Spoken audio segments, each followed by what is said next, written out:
Welcome to Motivational Humanity. You are not alone. She was standing at the kitchen sink when it hit her. The dishes were done. The counters were wiped. The throw pillows were exactly where they belong. And she just stood there, staring at the faucet, waiting for something to feel like enough. Maybe you know that moment. That strange, hollow stillness that arrives not when things fall apart, but when everything looks perfectly fine. Because here's what nobody tells you about perfectionism. It doesn't feel like ambition when you're living inside it.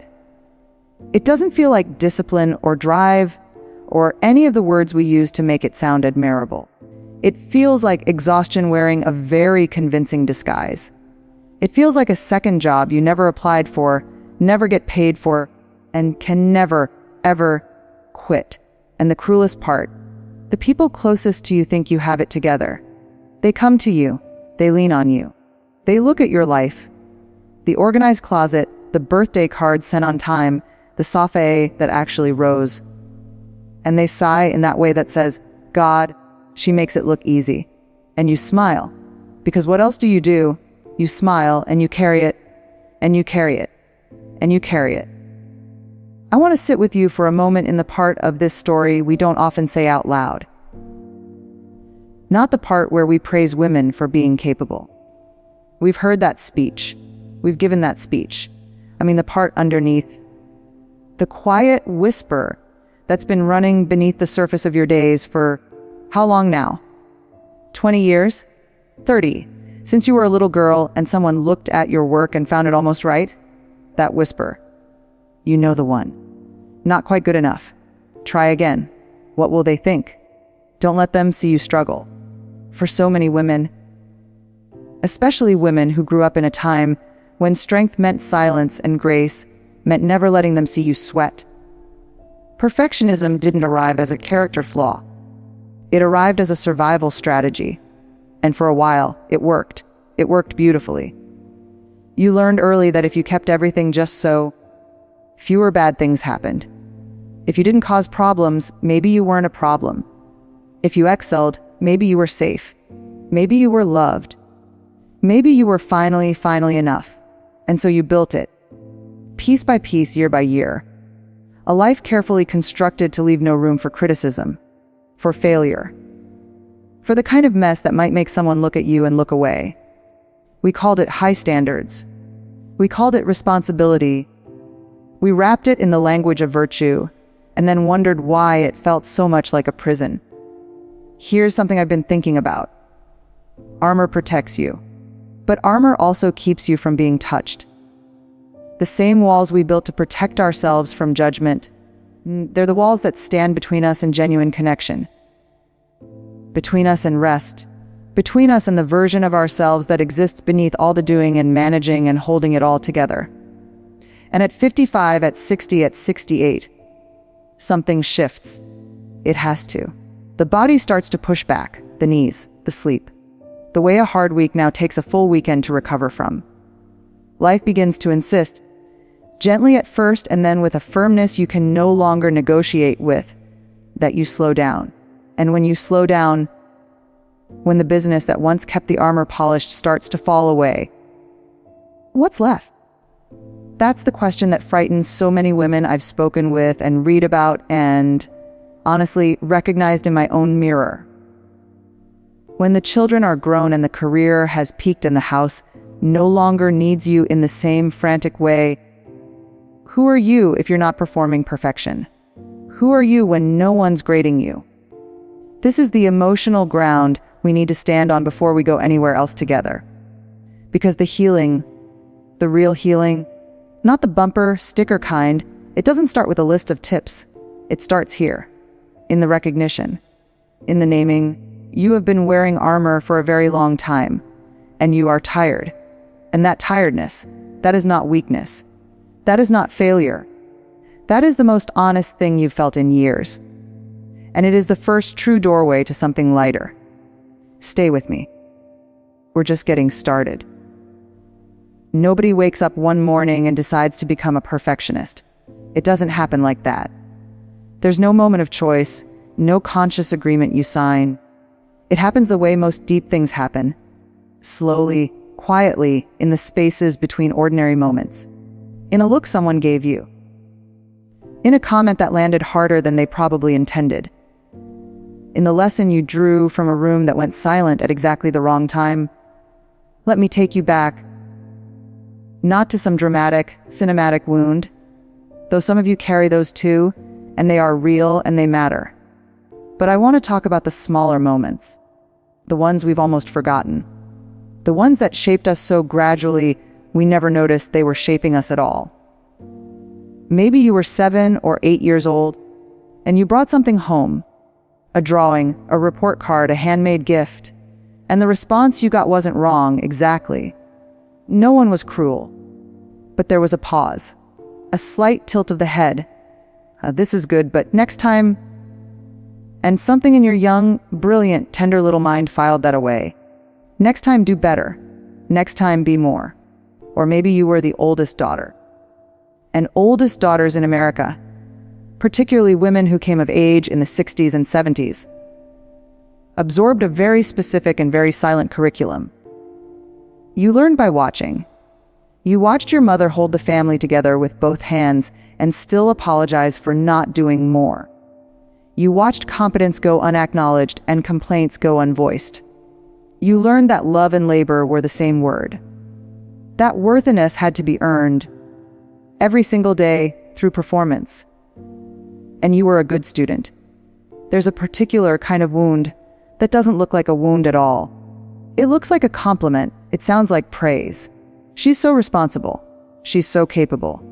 She never falls apart.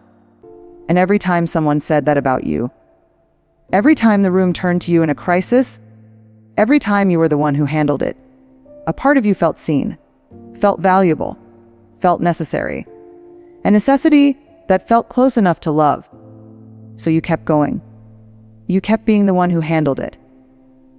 You volunteered for the weight because carrying it was the only way you knew how to matter. And the armor got heavier, but it also got more familiar. More you. Until one day you couldn't remember what you felt like without it. This is the unspoken truth about perfectionism in women of our generation. It wasn't vanity. It wasn't ego. It was a deeply intelligent response to a world that gave you very little room to be imperfect and still be loved. You adapted brilliantly. You survived. And now that survival strategy is still running, long after the original danger has passed. Like an alarm system that never got the message that the threat is gone. Can I ask you something?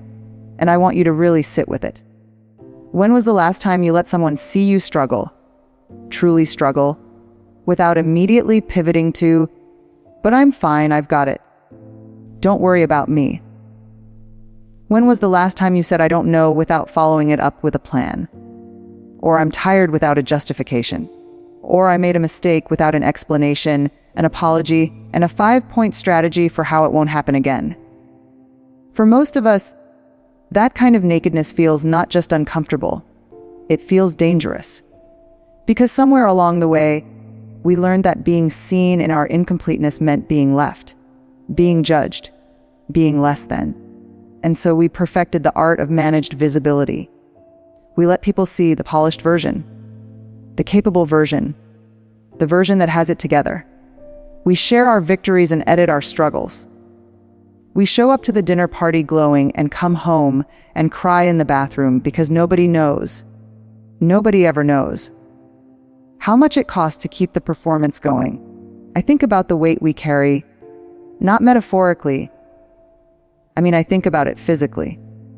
The tension in the shoulders that never quite releases. The jaw that clenches at night. The sleep that should be restful but somehow leaves you tired. The body keeps score, as they say.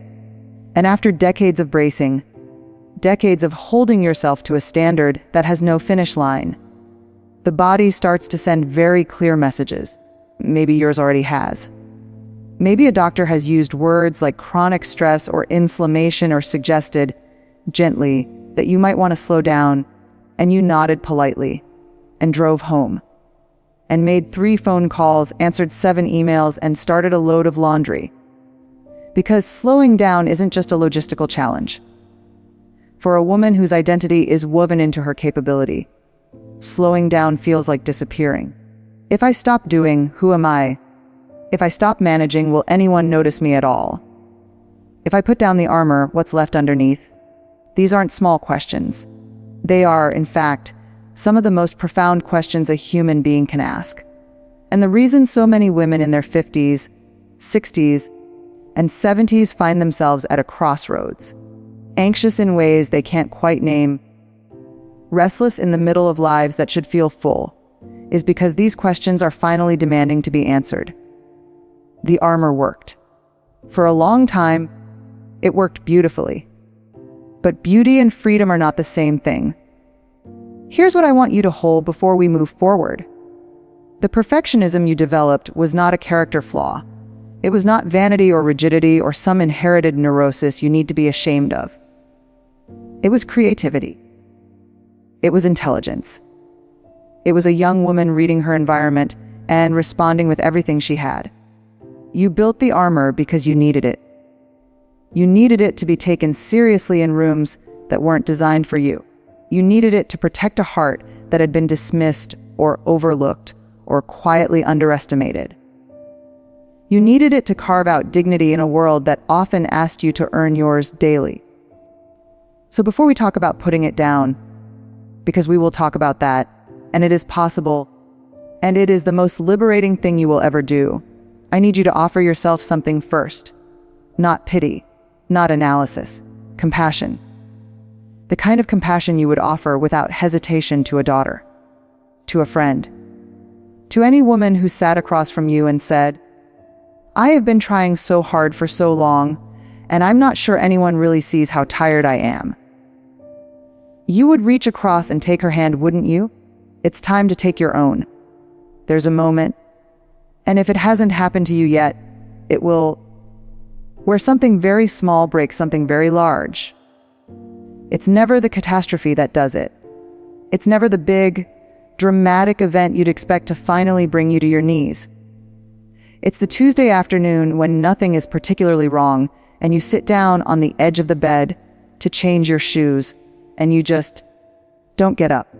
You sit there, 5 minutes, 10, staring at the carpet, and somewhere in that stillness, a thought surfaces that you've been outrunning for years. I can't keep doing this, not won't, can't. And the difference between those two words, that's where everything begins to change. The unraveling doesn't always look like falling apart. I want to be very clear about that, because so many women I've known, brilliant, strong, deeply self-aware women, have missed their own unraveling because it didn't match the image they had in their heads. They were waiting for a breakdown, a dramatic collapse, tears in a public place or a week in bed or some undeniable, visible crisis that would finally give them permission to stop. But it rarely comes that way. For most of us, the unraveling is quieter, more ambiguous. It looks like irritability you can't quite explain, snapping at someone you love over something small, and then feeling a shame so disproportionate to the offense that it frightens you. It looks like standing in a grocery store aisle and suddenly feeling utterly, inexplicably overwhelmed by the choice between two kinds of pasta sauce. It looks like crying during a commercial, during a song, during a perfectly ordinary moment that has no right to make you feel this much. It looks like being tired of being strong, and somewhere in the back of your mind, beneath the efficiency and the scheduling and the careful management of every moving part of your life, a quiet whisper gets louder. Something has to change. Now here's the part where a lesser conversation would hand you a list. 5 steps to letting go of perfectionism. Cheerful, Teddy, immediately actionable. And you'd read it, and you'd nod, and you might even screenshot it. And then you'd add work on perfectionism to your to-do list and execute it with the same relentless efficiency you bring to everything else. Because that's what we do. We're good at doing. But this isn't a to-do list kind of moment. This is a being kind of moment. And for women who have spent decades mastering the art of doing, being is often the most radical and terrifying thing imaginable. Because being means sitting in the discomfort without fixing it. It means letting a feeling move through you without immediately redirecting it into productivity. It means tolerating just for a moment the sensation of not having an answer and not dying from it. That is the real work, and it is hard. Don't let anyone tell you otherwise. Let me tell you about the crack in the armor. Because the armor doesn't shatter all at once. It develops a crack. One small fracture, usually in a place you didn't expect. And through that crack comes something you haven't felt in a very long time. Maybe something you've never let yourself feel fully. Grief. I know that word might surprise you, but here's what I've come to understand: beneath almost every perfectionist exterior is an enormous, unprocessed grief. A grief for the self that never got to just be. For the little girl who learned to perform before she learned to rest. For the decades of Sunday evenings spent dreading Monday instead of savoring the quiet. For every moment you were present in body, but somewhere else entirely in spirit. Mentally rehearsing, managing, anticipating, bracing. There is grief for the relationships that stayed surface level because you couldn't risk being truly known. For the creative dreams you set aside because they weren't practical enough, certain enough, perfect enough to pursue. For the version of yourself that you keep promising you'll become someday, when everything settles, when the kids are launched, when the house is paid off, when you finally deserve a little peace. That someday has been following you for a long time. And the crack in the armor is the first honest acknowledgement that someday is not a destination. It's a decision. And it can be made right now, in this imperfect, unfinished, beautifully ordinary moment. Something shifts in a woman when she stops fighting the unraveling. I've seen it. I've lived a version of it. There's a particular quality to the air in a room when a woman finally exhales, really exhales, and says, out loud or just to herself, I don't have to be perfect to be worthy. It's like watching someone take off a backpack they forgot they were wearing. The physical relief is real. The shoulders drop, the jaw unclenches, the eyes go soft in a way they haven't in years. And then, almost immediately, the fear. Because the armor, for all its weight, was also a sanctuary of sorts. Isn't that something? The very thing that was imprisoning you also felt like home. It kept out the drafts. It kept out the judgment. It gave you a role, a purpose, an identity you could point to and say, this is who I am.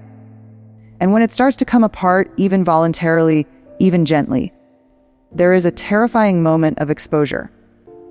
If I'm not the woman who has it together, who am I?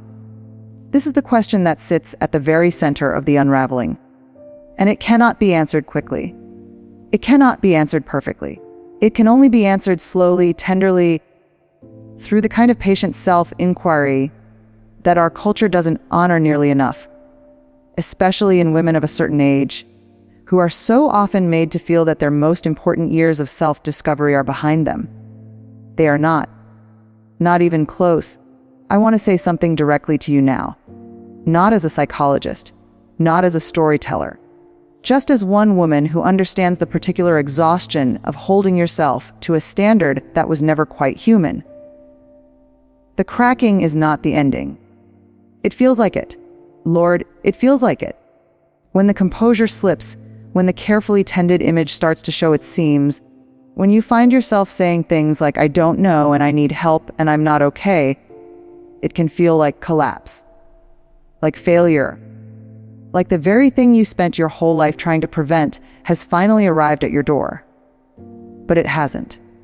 What has arrived, what has finally, blessedly arrived, is you, the real you, the one who is always there beneath the performance, the one who is tired and tender and funny and uncertain and still so full of life it aches, the one who doesn't need to earn her place at the table because she was never required to earn it in the first place, even if nobody told her that early enough. The unraveling is not the end of your story. It is, in the most sacred and gutting way possible, the beginning of the truest chapter you've ever written. And here's what waits on the other side of it. Not perfection, we're done chasing that. But something far more nourishing. Something that actually satisfies. A way of moving through the world that doesn't require you to brace against it. A relationship with yourself that is rooted not in what you produce, but in who you are. Mornings that feel like openings instead of obligations. Connections that go deep because you've finally allowed someone to see past the armor and find you, just you, standing there. Whole, imperfect. Enough. The question is no longer, can you put down the armor? The question is whether you're ready. Nobody tells you that freedom feels unfamiliar at first. That's the thing they leave out.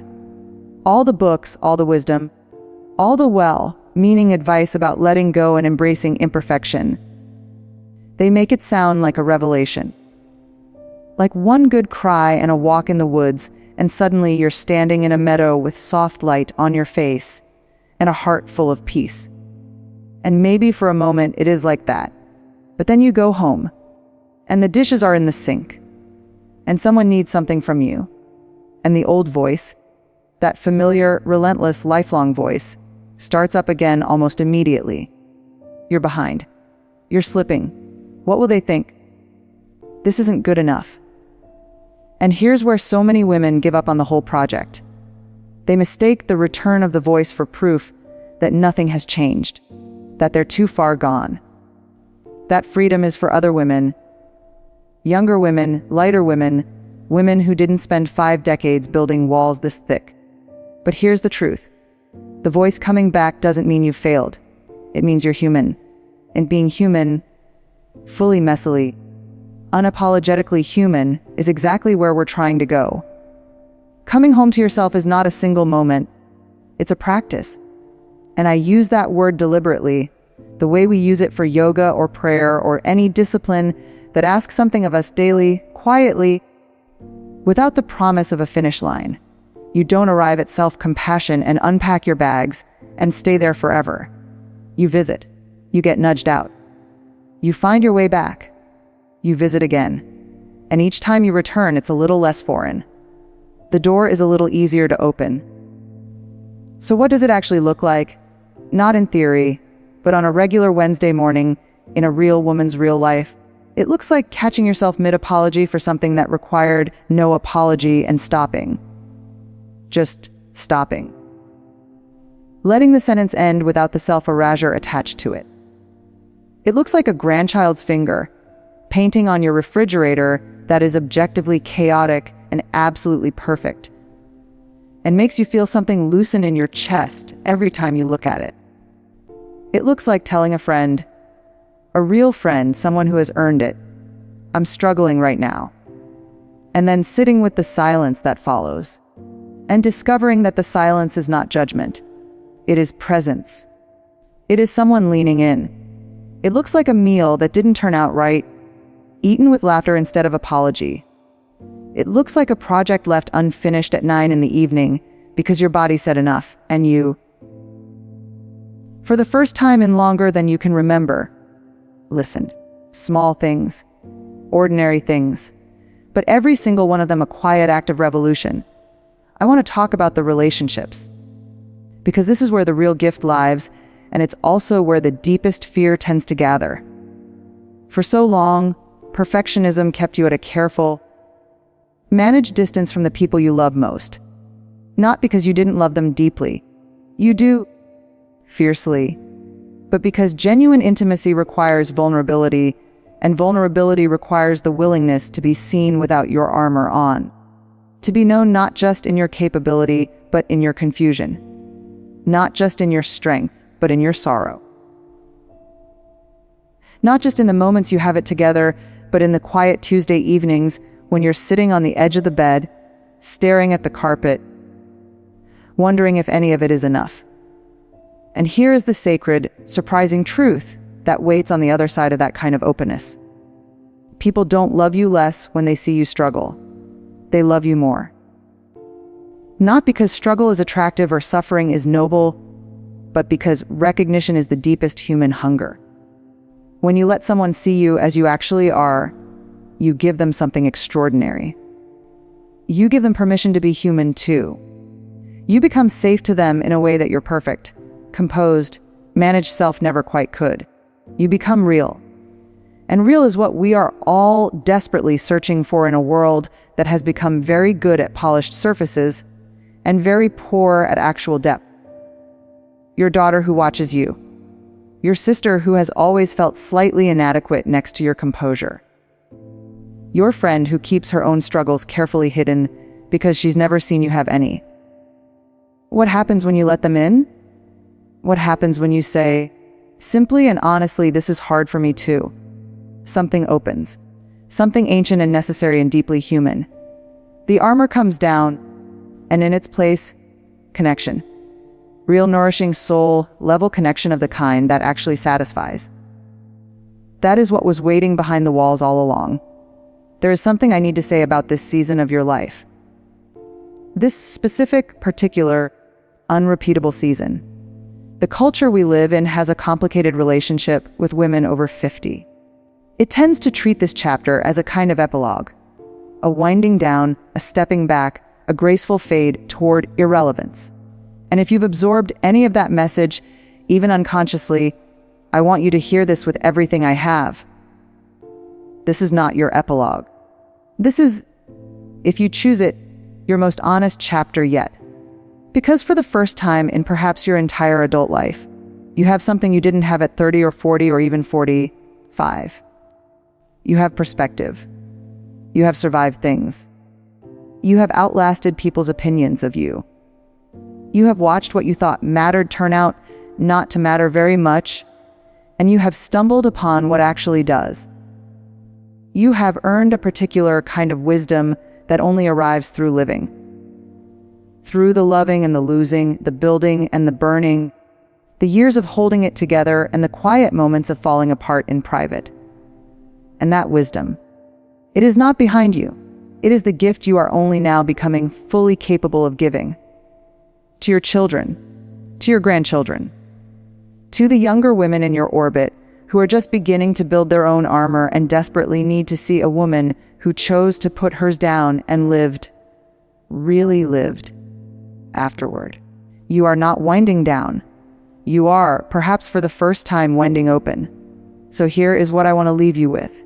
Not a resolution, not a 10-step program, not a challenge to wake up tomorrow and be a completely different woman, because that's just perfectionism dressed up in self-help clothing, and we are done with that particular costume. Just this. Tonight, or this afternoon, or whenever this finds you, I want you to find one small sanctuary. It might be a chair by a window, a cup of tea made slowly without purpose, a few minutes in the garden with your hands in the dirt, a conversation with someone you trust where you say one true thing you've been keeping carefully managed and tucked away. And in that sanctuary, I want you to try something radical. I want you to do nothing perfectly. Let the moment be unoptimized. Let yourself be unpolished. Let your thoughts wander without hurting them toward productivity. Let your feelings arrive without immediately asking them what they want and how long they're planning to stay. Just be. In the most complete, most unguarded, most ordinary sense of that word. Because here is what I know, not as a theory, but as a truth I have watched unfold in women again and again. Women who were exhausted and brave enough to try. The world does not fall apart when you put down the armor. You do not fall apart. In fact, something rather extraordinary tends to happen. The things that actually matter. The love, the laughter, the genuine moments of connection, they move closer. They find you more easily because you're no longer braced against them. Life stops being something you manage and starts being something you inhabit. Fully, warmly, with all your beautiful, necessary, magnificent imperfection. You have spent so long being strong for everyone. What would it feel like to simply be for yourself? Not someday. Not when everything is handled and everyone is settled and the timing is finally right. Those conditions will never all arrive at once. And some part of you has always known that. Now, here, in this imperfect, unfinished, gloriously ordinary moment, you are not a performance. You are a person. And you always, always were enough. Come home to that. It has been waiting for you a long, long time.